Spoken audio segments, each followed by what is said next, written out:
সেদিন ছেলের একটা কথায় আমি চুপ করে গিয়েছিলাম। কথাটা খুব ছোট ছিল, কিন্তু মনে হয়েছিল কেউ যেন আয়না ধরে দাঁড়িয়ে আছে। সেদিন প্রথম বুঝেছিলাম, শুধু কি খাচ্ছি সেটাই গুরুত্বপূর্ণ নয়, কি দিয়ে খাচ্ছি সেটাও সমান গুরুত্বপূর্ণ। একজন পরিচিত বড় ভাই সরকারি একটি অফিসে চাকরি করতেন। বাইরে থেকে দেখলে তাকে সবাই ধার্মিক মানুষ বলেই চিনত। 5 ওয়াক্ত নামাজ আদায় করতেন, রমজানে নিয়মিত ইফতার বিতরণ, বাসায় শুধু হালাল দোকানের মাংস। তিনি প্রায় বলতেন, হারাম খাবার মুখে তুলি না। একদিন তার বাসায় দাওয়াত ছিল, সুন্দর করে টেবিল সাজানো। খাওয়ার ফাঁকে তার ছোট ছেলে হঠাৎ গর্ব করে বলল, বাবা, তুমি তো সবার কাজ করে দাও, মানুষ তোমাকে এত টাকা কেন দেয়? টেবিলে কয়েক সেকেন্ডের নীরবতা নেমে এলো। বড় ভাই হেসে বললেন, ওরা খুশি হয়ে দেয়।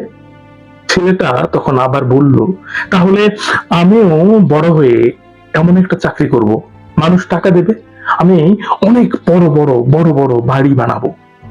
আমি দেখলাম বড় ভাইয়ের মুখের হাসিটা মিলিয়ে গেল। তিনি আর কিছুই বলতে পারলেন না, কিছুই না। কয়েক মাস পর আবার বড় ভাইয়ের সাথে দেখা। মানুষটাকে আগের চেয়ে অনেক শান্ত লাগছিল। নিজেই বললেন, সেদিন ছেলের কথাটা আমাকে ঘুমাতে দেয়নি। আমি বুঝেছি, আমি শুধু টাকা নিচ্ছিলাম না, আমার সন্তানকে শেখাচ্ছিলাম অন্যায়ের বিনিময়েও যে অর্থ, সেটা স্বাভাবিক। সেই দিন থেকেই সিদ্ধান্ত নিয়েছি, আর কোনো অবৈধ টাকা নেব না। আয় কমেছে, কিন্তু রাতে ঘুমটা অনেক ভালো হয়। সেদিন বাসায় ফেরার পথে আমি নিজের জীবনটাও ভেবে দেখছিলাম।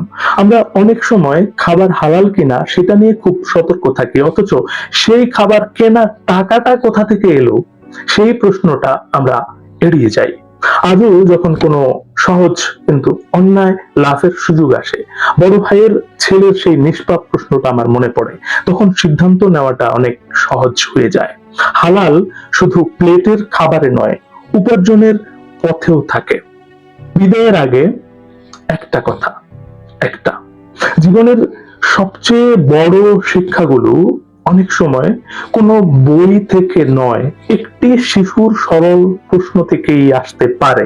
আবার দেখা হবে আরেকটি সত্যি গল্প নিয়ে, যেটা আপনাকে ছুঁয়ে যাবে। এবার আপনার কথা একটু শুনি। আপনার জীবনে কি এমন কোনো ছোট ঘটনা বা কারো একটি কথাই আপনার চিন্তাধারা বদলে দিয়েছে, এমন কিছু আছে? আপনার মতে সন্তানকে সবচেয়ে বড় উত্তরাধিকার সম্পদ নাকি সৎ উপার্জনের শিক্ষা দেওয়া উচিত? কমেন্টে জানিয়ে যাবেন।